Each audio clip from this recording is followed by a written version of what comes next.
안녕하세요. 반갑습니다. 현준입니다. 이번 한 주도 잘 보내셨죠? 저는 잘 지내다가 금요일부터 갑자기 막 컨디션이 너무 안 좋아진 거예요. 그래서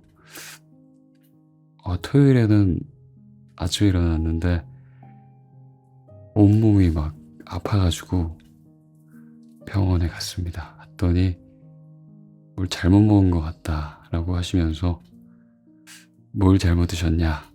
라고 물어보더라고요. 그래서 생각해봤죠. 그랬더니 김밥을 제가 먹었는데 그거 먹고 나서 갑자기 뭔가 배가 아프고 열도 나고 그랬던 것 같습니다. 요즘에 날씨가 좀 덥고 그래서 김밥 같은 게 이제 금방 변할 수도 있다고 하더라고요. 그래서 그런 먹는 거 조심해서 잘 드시길 바랄게요. 진짜 잘못 먹으면 고생 엄청 하는 것 같아요. 그래요. 지금은 좀 많이 괜찮아졌어요. 병원에서 약 지어서 먹었더니 좀 많이 좋아졌네요.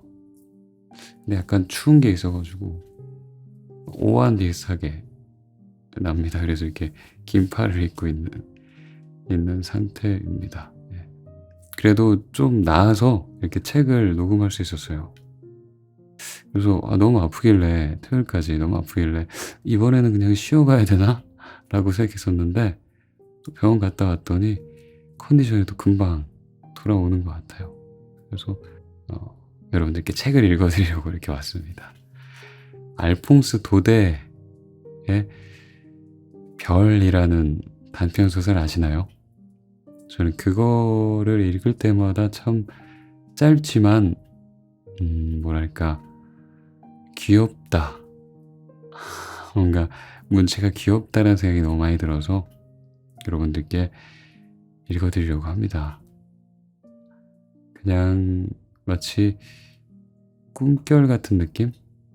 순수한 목동의 사랑 이야기라고 느껴졌어요. 자기 전에 들으면, 그리고 BGM, 따뜻한 BGM과 같이 들으면 참 좋을 것 같다라고 해서 음악을 좀 같이 넣어보려고 노력을 해봤는데 어떨지 모르겠네요. 그래, 오늘도 안녕히 주무시고요. 아프지 마세요. 여러분들은. 그래요. 저 그러면 책 읽어드릴게요. 알퐁스 도데의 별.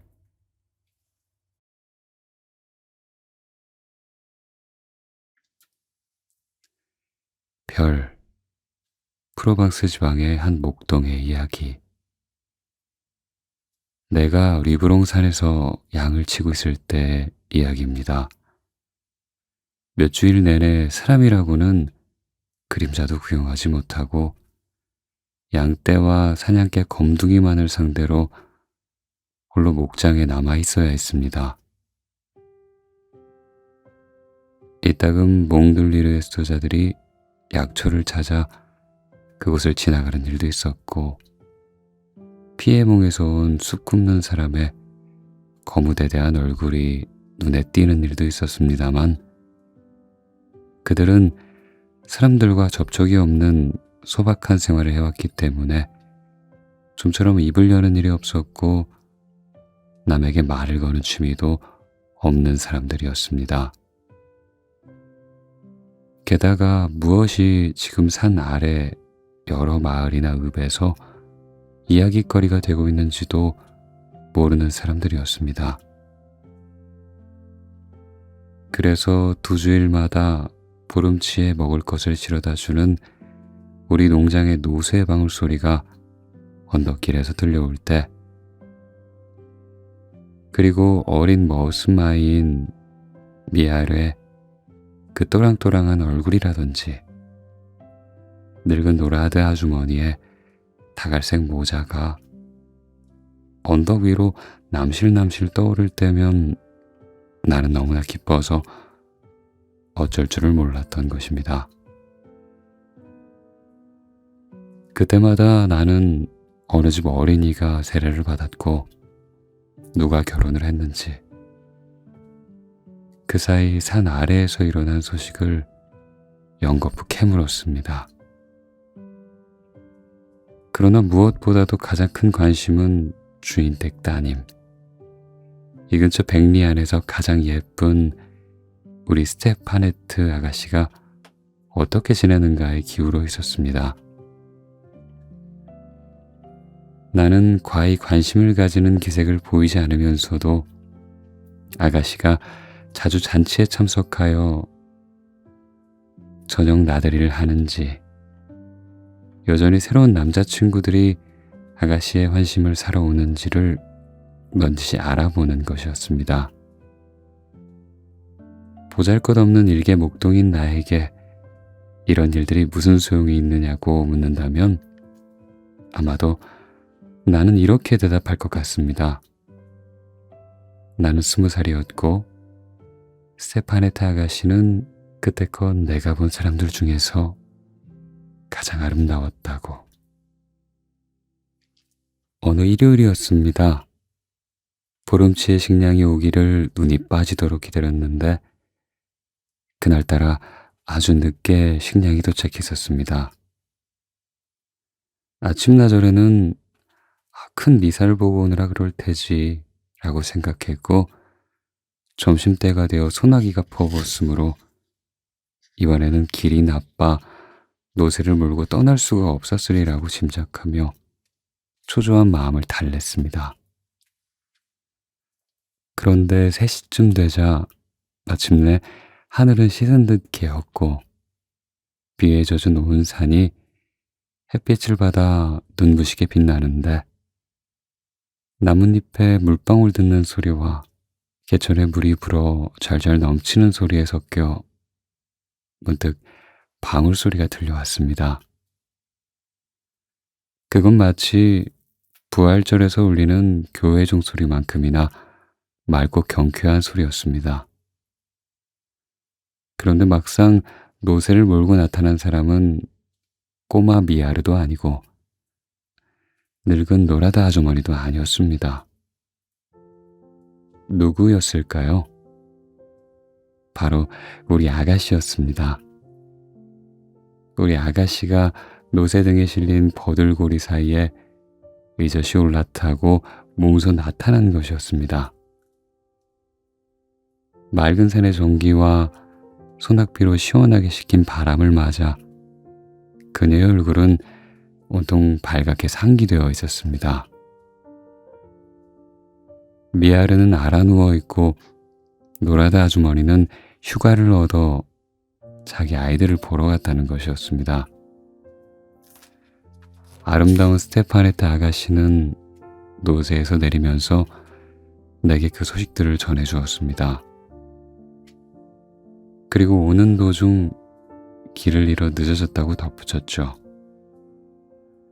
그러나 그 곱고 빛나는 레이스로 단장한 옷차림을 보면 덤불 속에서 길을 찾아 헤맸다는 이보다는 차라리 어느 무도회라도 들러서 놀다가 늦어진 것처럼 보일 지경이었습니다.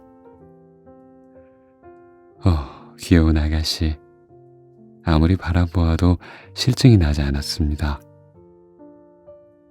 그때까지 그렇게 가까이에서 아가씨를 바라본 적이 없었던 것입니다. 겨울이 되어 양떼를 몰고 벌판으로 내려가서 저녁을 먹기 위해 농장으로 들어가면 가끔 아가씨가 식당을 휙 가로질러 지나가는 때도 있었습니다만 거의 하인들에게는 말을 거는 일이 없었습니다.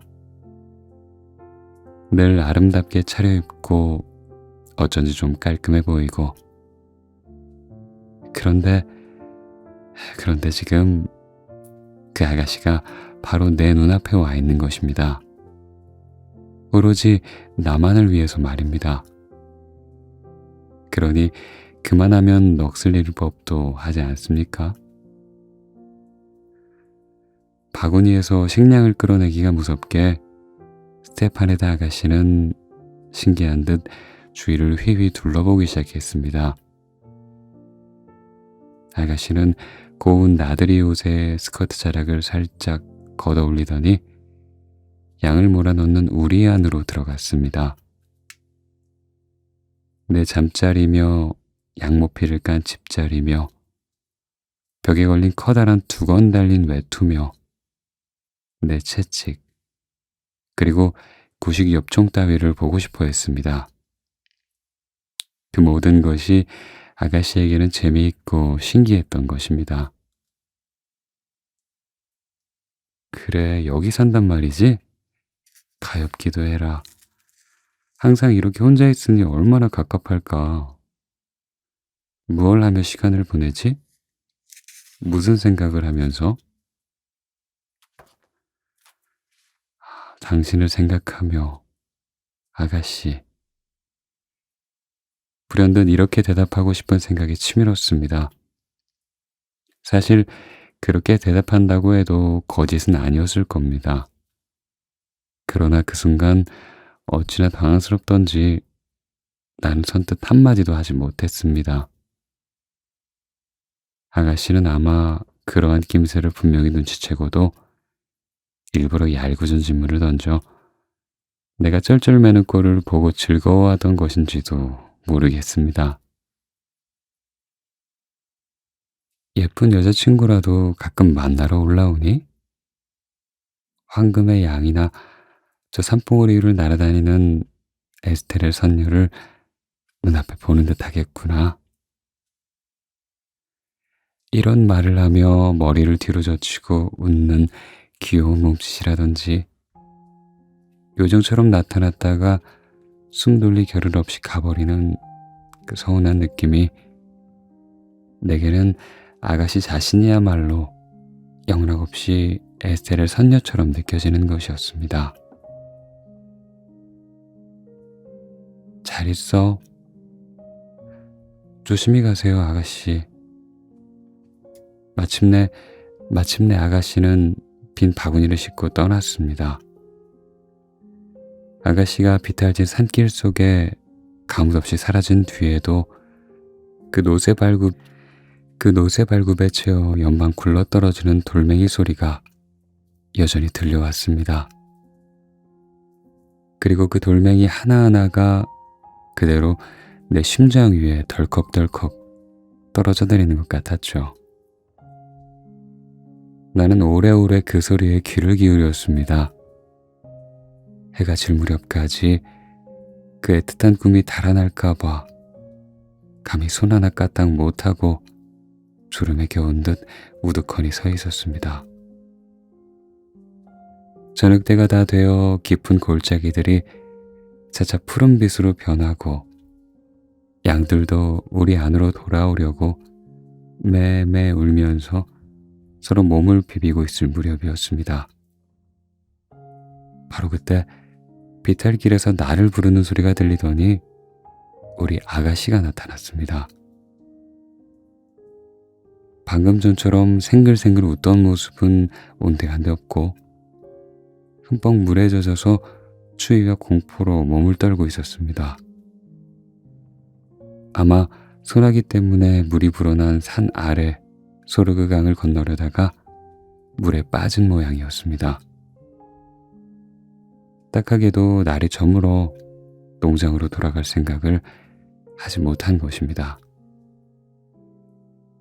지름길이 있긴 했지만 아가씨 혼자서는 도저히 찾아갈 수 없을 터이고 그렇다고 내가 양떼를 버려두고 떠날 수는 없었기 때문입니다. 산에서 밤을 보낸다고 해도 가족들이 걱정할 생각에 아가씨는 안절부절 못했습니다. 나는 아가씨를 안심시키려고 갖은 애를 썼습니다.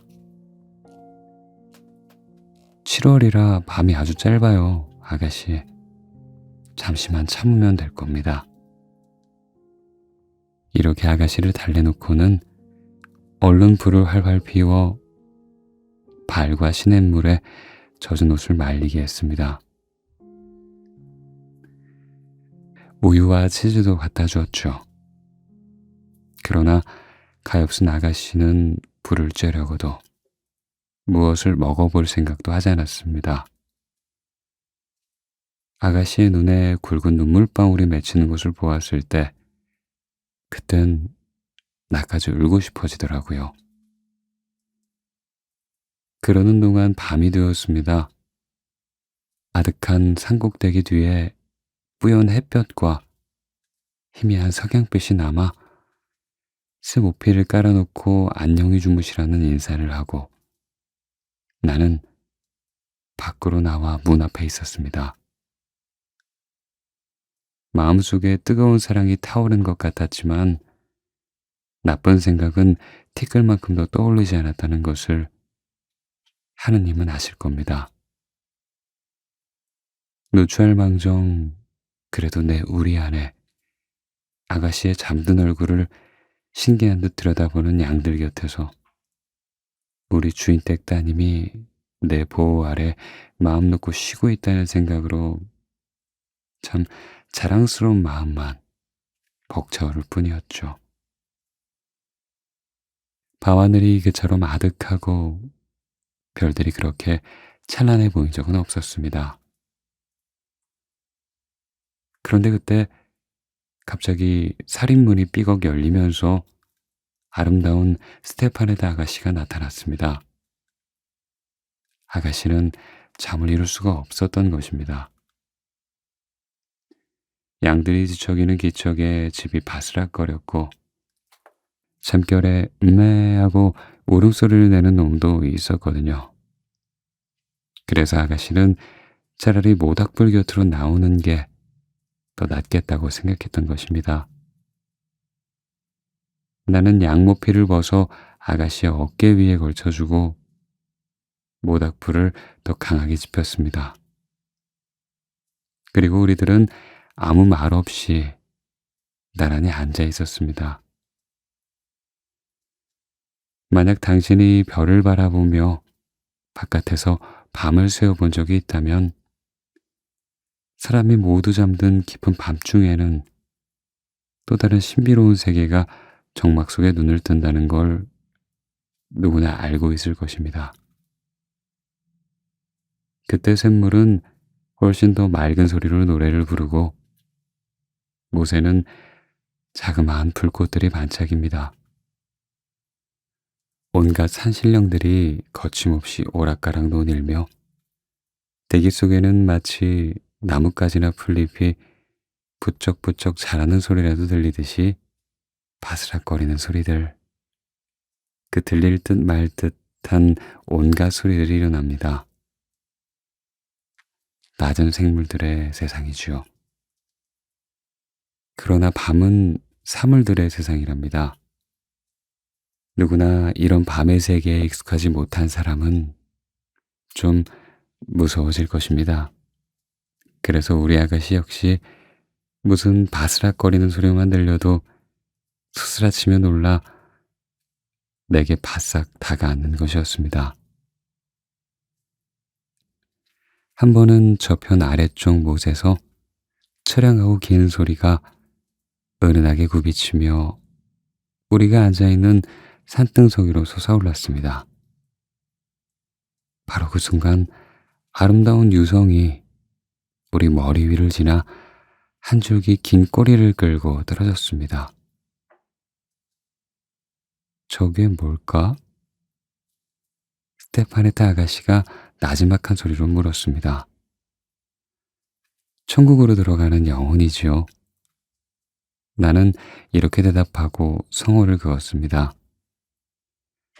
아가씨는 나를 따라 성호를 긋고는 잠시 고개를 들고 하늘을 쳐다보며 깊은 명상에 잠겼습니다. 그러더니 불쑥 이렇게 물었습니다. 그게 정말이니?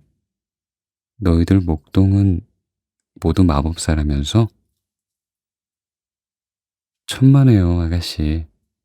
하지만 우리는 여기서 남들보다 더 별들과 가까이 지내는 셈이죠. 그러니 평지에 사는 사람들보다는 별에 일어나는 일들을 더 잘 알게 되는 거죠. 아가씨는 여전히 공중을 쳐다보고 있었습니다. 그렇게 손으로 턱을 괜 채 양모피를 두른 모습은 그대로 귀여운 천국의 목자였습니다. 어머나, 저렇게 많아? 정말로 아름답구나. 저렇게 많은 별은 생전 처음이야. 넌 저 별들의 이름을 잘 알 테지? 아무렴요, 아가씨.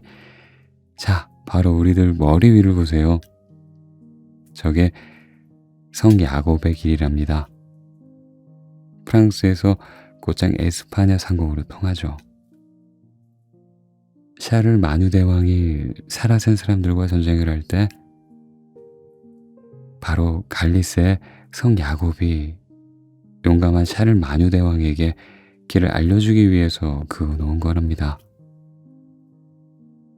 좀 더 저쪽으로 보면 영혼들의 수레와 그 번쩍이는 굴대 4개가 보이죠? 그 앞에 있는 별 셋이 3마리의 야수고요. 그 3번째 별 바로 곁에 붙어있는 아주 작은 꼬마 별이 마차꾼이랍니다. 그 언저리에 온통 빗발처럼 내리떨어지는 별들이 보이죠? 그건 하느님께서 당신의 나라에 드리고 싶지 않은 영혼들이랍니다. 저 그보다 아래쪽에 저걸 보세요.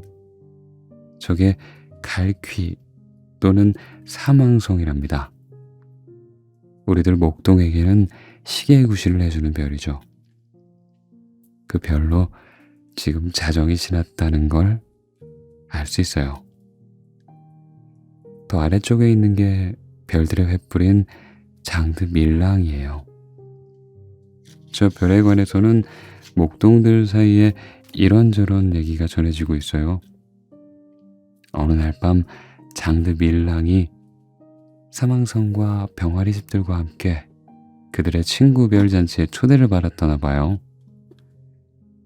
병아리 집은 남들보다 일찍 서둘러서 맨 먼저 떠나 윗길로 접어들었죠. 저 위쪽 하늘 한복판을 보세요. 그래서 사망성은 좀 더 아래로 곧장 가로질러 마침내 병아리장을 따라갔어요. 하지만 게으름뱅이 장드 밀랑은 늦잠을 자다가 제일 뒤에 처지게 되었죠. 그래서 불끈해서 그들을 멈추게 하려고 지팡이를 냅다 던졌다는 거예요. 그래서 사망성을 장드 밀랑의 지팡이라고 부르죠.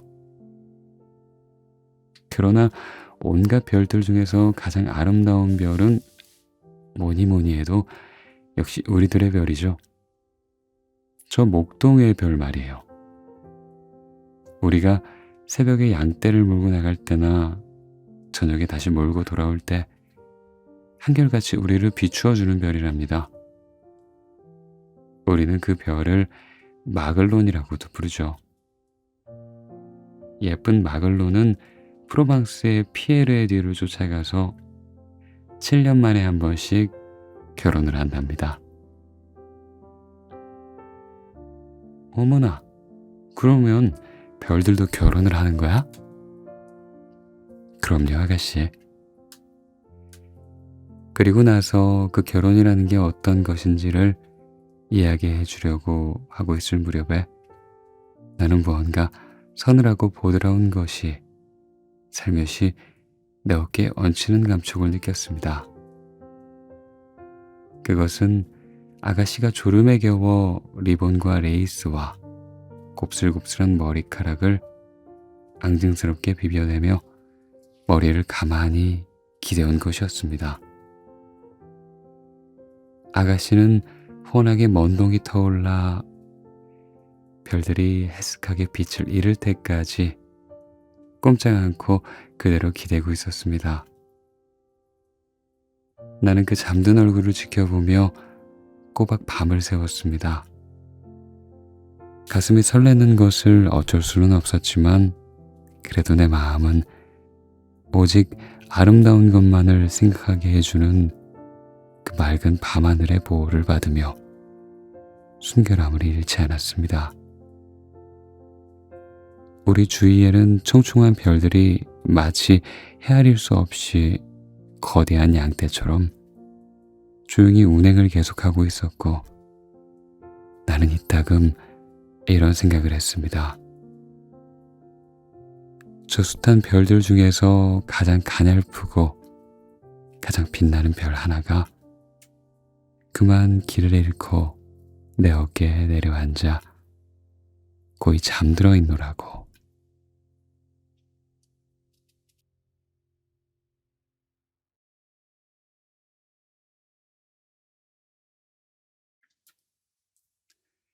별, 프로방스 지방의 한 목동의 이야기.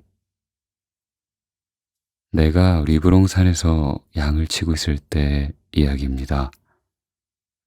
몇 주일 내내 사람이라고는 그림자도 구경하지 못하고 양떼와 사냥개 검둥이만을 상대로 홀로 목장에 남아 있어야 했습니다.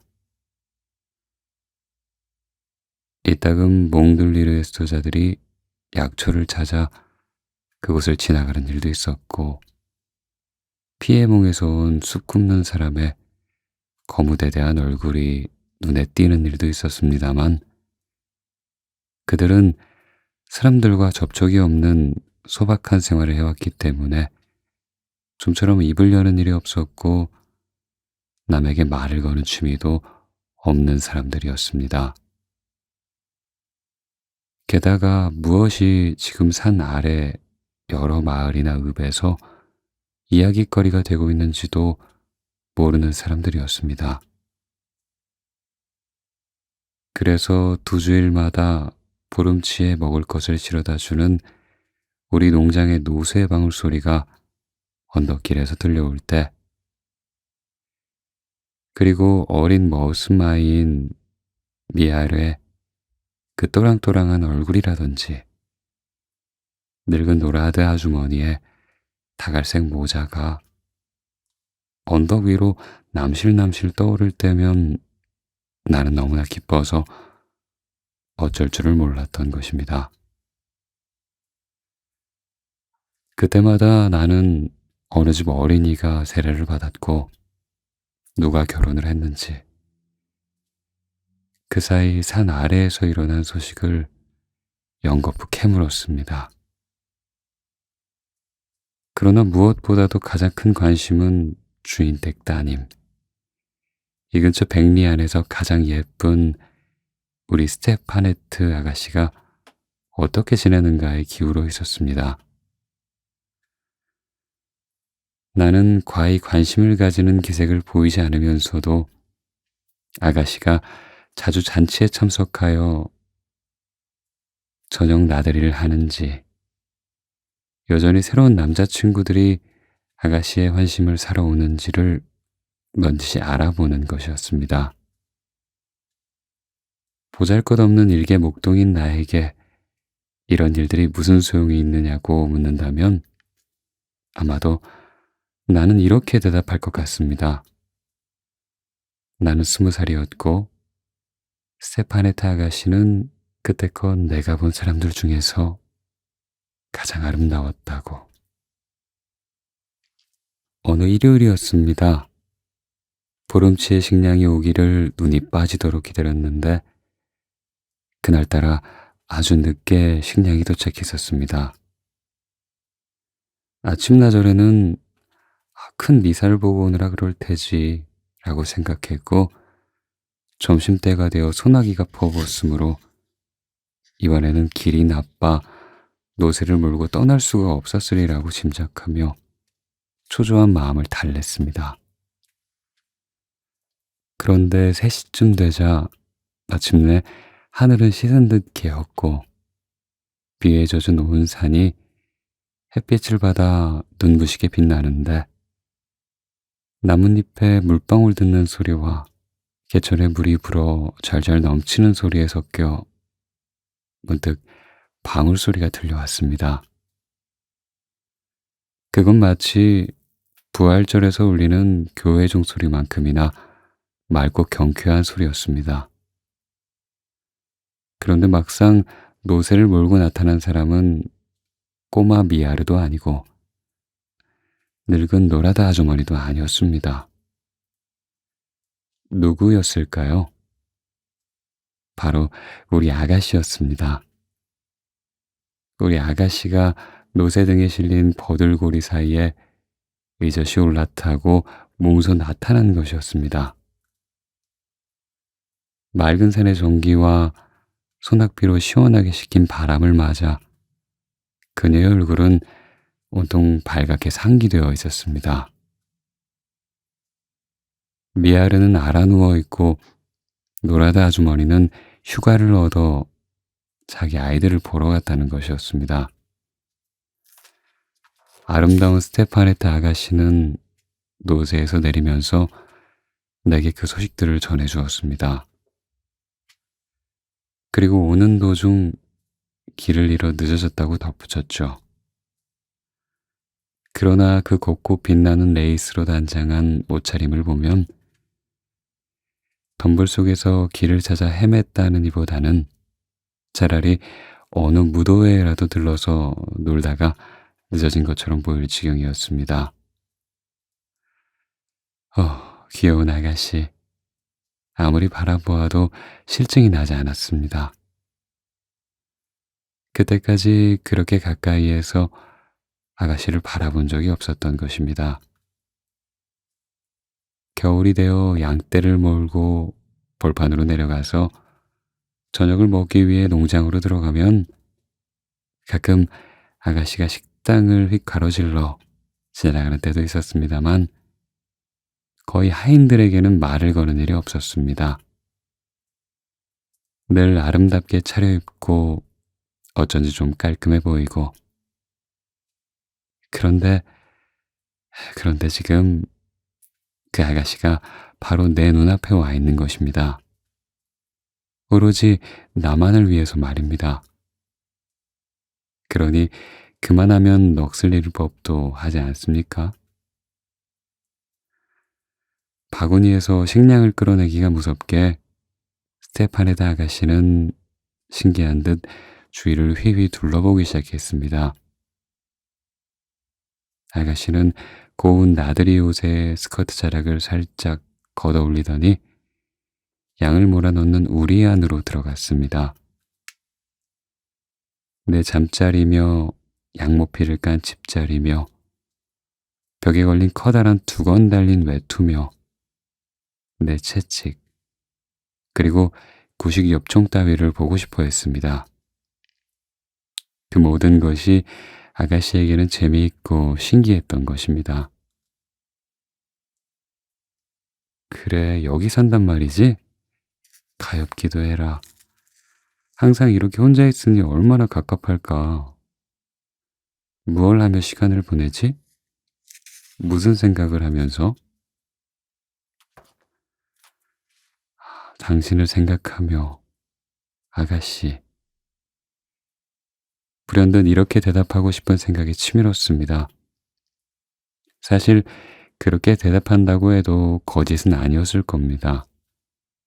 그러나 그 순간 어찌나 당황스럽던지 나는 선뜻 한마디도 하지 못했습니다. 아가씨는 아마 그러한 낌새를 분명히 눈치채고도 일부러 얄궂은 질문을 던져 내가 쩔쩔매는 꼴을 보고 즐거워하던 것인지도 모르겠습니다. 예쁜 여자친구라도 가끔 만나러 올라오니? 황금의 양이나 저 산봉우리 위를 날아다니는 에스테렐 선녀를 눈앞에 보는 듯 하겠구나. 이런 말을 하며 머리를 뒤로 젖히고 웃는 귀여운 몸짓이라든지 요정처럼 나타났다가 숨돌리 겨를 없이 가버리는 그 서운한 느낌이 내게는 아가씨 자신이야말로 영락없이 에스테렐 선녀처럼 느껴지는 것이었습니다. 잘 있어. 조심히 가세요, 아가씨. 마침내 아가씨는 빈 바구니를 싣고 떠났습니다. 아가씨가 비탈진 산길 속에 가뭇없이 사라진 뒤에도 그 그 노새 발굽에 채어 연방 굴러떨어지는 돌멩이 소리가 여전히 들려왔습니다. 그리고 그 돌멩이 하나하나가 그대로 내 심장 위에 덜컥덜컥 떨어져 내리는 것 같았죠. 나는 오래오래 그 소리에 귀를 기울였습니다. 해가 질 무렵까지 그 애틋한 꿈이 달아날까봐 감히 손 하나 까딱 못하고 졸음에 겨운 듯 우두커니 서 있었습니다. 저녁때가 다 되어 깊은 골짜기들이 차차 푸른빛으로 변하고 양들도 우리 안으로 돌아오려고 매매 울면서 서로 몸을 비비고 있을 무렵이었습니다.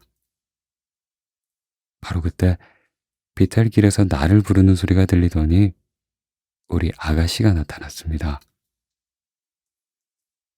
방금 전처럼 생글생글 웃던 모습은 온데간데 없고 흠뻑 물에 젖어서 추위와 공포로 몸을 떨고 있었습니다. 아마 소나기 때문에 물이 불어난 산 아래 소르그강을 건너려다가 물에 빠진 모양이었습니다. 딱하게도 날이 저물어 농장으로 돌아갈 생각을 하지 못한 것입니다.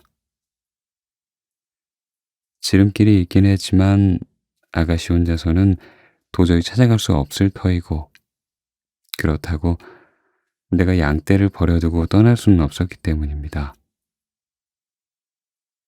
산에서 밤을 보낸다고 해도 가족들이 걱정할 생각에 아가씨는 안절부절 못했습니다. 나는 아가씨를 안심시키려고 갖은 애를 썼습니다. 7월이라 밤이 아주 짧아요, 아가씨. 잠시만 참으면 될 겁니다. 이렇게 아가씨를 달래놓고는 얼른 불을 활활 피워 발과 시냇물에 젖은 옷을 말리게 했습니다.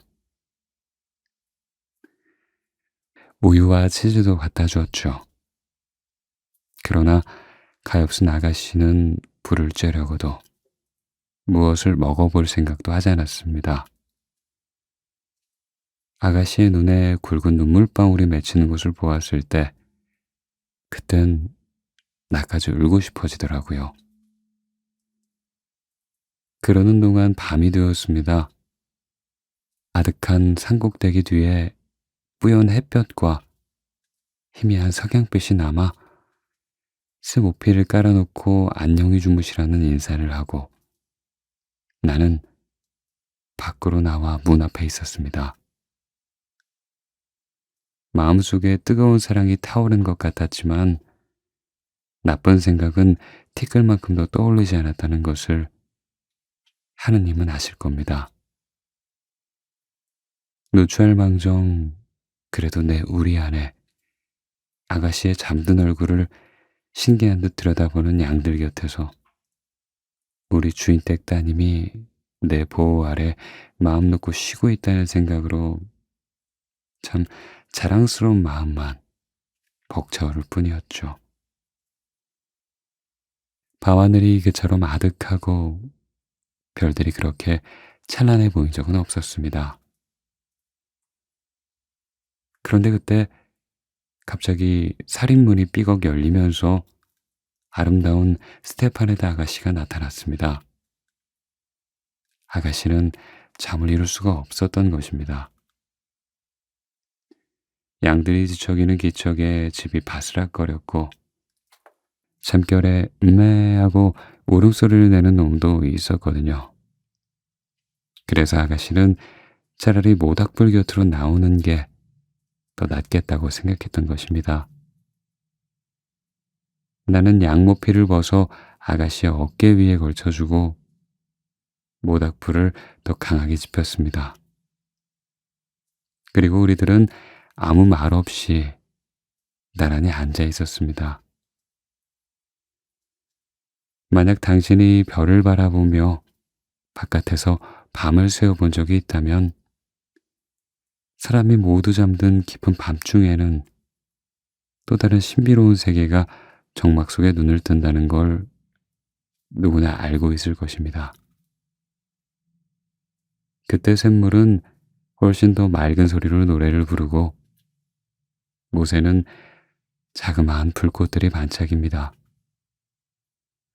온갖 산신령들이 거침없이 오락가락 논일며 대기 속에는 마치 나뭇가지나 풀잎이 부쩍부쩍 자라는 소리라도 들리듯이 바스락거리는 소리들, 그 들릴 듯 말 듯한 온갖 소리들이 일어납니다. 낮은 생물들의 세상이지요. 그러나 밤은 사물들의 세상이랍니다. 누구나 이런 밤의 세계에 익숙하지 못한 사람은 좀 무서워질 것입니다. 그래서 우리 아가씨 역시 무슨 바스락거리는 소리만 들려도 수스라치며 놀라 내게 바싹 다가앉는 것이었습니다. 한 번은 저편 아래쪽 못에서 처량하고 긴 소리가 은은하게 굽이치며 우리가 앉아있는 산등석 위로 솟아올랐습니다. 바로 그 순간 아름다운 유성이 우리 머리 위를 지나 한 줄기 긴 꼬리를 끌고 떨어졌습니다. 저게 뭘까? 스테파네타 아가씨가 나지막한 소리로 물었습니다. 천국으로 들어가는 영혼이지요. 나는 이렇게 대답하고 성호를 그었습니다. 아가씨는 나를 따라 성호를 긋고는 잠시 고개를 들고 하늘을 쳐다보며 깊은 명상에 잠겼습니다. 그러더니 불쑥 이렇게 물었습니다. 그게 정말이니? 너희들 목동은 모두 마법사라면서? 천만에요, 아가씨. 하지만 우리는 여기서 남들보다 더 별들과 가까이 지내는 셈이죠. 그러니 평지에 사는 사람들보다는 별에 일어나는 일들을 더 잘 알게 되는 거죠. 아가씨는 여전히 공중을 쳐다보고 있었습니다.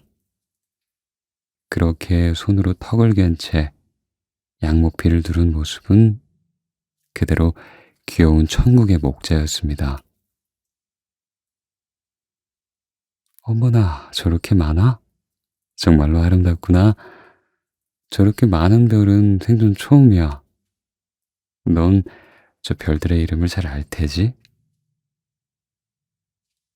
아무렴요, 아가씨. 자, 바로 우리들 머리 위를 보세요. 저게 성 야곱의 길이랍니다. 프랑스에서 곧장 에스파냐 상공으로 통하죠. 샤를 마뉴 대왕이 사라센 사람들과 전쟁을 할 때 바로 갈리스의 성 야곱이 용감한 샤를 마뉴 대왕에게 길을 알려주기 위해서 그어놓은 거랍니다. 좀 더 저쪽으로 보면 영혼들의 수레와 그 번쩍이는 굴대 4개가 보이죠? 그 앞에 있는 별 셋이 3마리의 야수고요. 그 세 번째 별 바로 곁에 붙어 있는 아주 작은 꼬마 별이 마차꾼이랍니다. 그 언저리에 온통 빗발처럼 내리떨어지는 별들이 보이죠? 그건 하느님께서 당신의 나라에 드리고 싶지 않은 영혼들이랍니다. 그보다 아래쪽에 저걸 보세요. 저게 갈퀴 또는 사망성이랍니다. 우리들 목동에게는 시계의 구실을 해주는 별이죠. 그 별로 지금 자정이 지났다는 걸 알 수 있어요. 더 아래쪽에 있는 게 별들의 횃불인 장드 밀랑이에요. 저 별에 관해서는 목동들 사이에 이런저런 얘기가 전해지고 있어요. 어느 날 밤 장드 밀랑이 사망성과 병아리 집들과 함께 그들의 친구 별 잔치에 초대를 받았다나 봐요. 병아리 집은 남들보다 일찍 서둘러서 맨 먼저 떠나 윗길로 접어들었죠. 저 위쪽 하늘 한복판을 보세요. 그래서 사망성은 좀 더 아래로 곧장 가로질러 마침내 병아리장을 따라갔어요. 하지만 게으름뱅이 장드 밀랑은 늦잠을 자다가 제일 뒤에 처지게 되었죠. 그래서 불끈해서 그들을 멈추게 하려고 지팡이를 냅다 던졌다는 거예요. 그래서 사망성을 장드 밀랑의 지팡이라고 부르죠. 그러나 온갖 별들 중에서 가장 아름다운 별은 뭐니 뭐니 해도 역시 우리들의 별이죠. 저 목동의 별 말이에요. 우리가 새벽에 양떼를 몰고 나갈 때나 저녁에 다시 몰고 돌아올 때 한결같이 우리를 비추어주는 별이랍니다. 우리는 그 별을 마글론이라고도 부르죠. 예쁜 마글론은 프로방스의 피에르의 뒤를 쫓아가서 7년 만에 한 번씩 결혼을 한답니다. 어머나, 그러면 별들도 결혼을 하는 거야? 그럼요, 아가씨. 그리고 나서 그 결혼이라는 게 어떤 것인지를 이야기해 주려고 하고 있을 무렵에 나는 무언가 서늘하고 보드라운 것이 살며시 내 어깨에 얹히는 감촉을 느꼈습니다.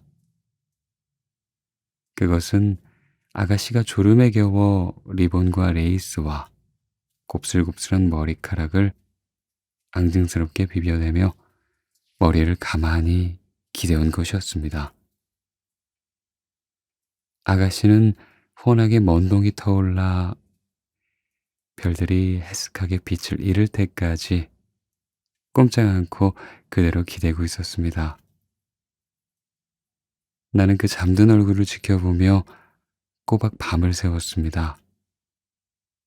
가슴이 설레는 것을 어쩔 수는 없었지만 그래도 내 마음은 오직 아름다운 것만을 생각하게 해주는 그 맑은 밤하늘의 보호를 받으며 순결함을 잃지 않았습니다.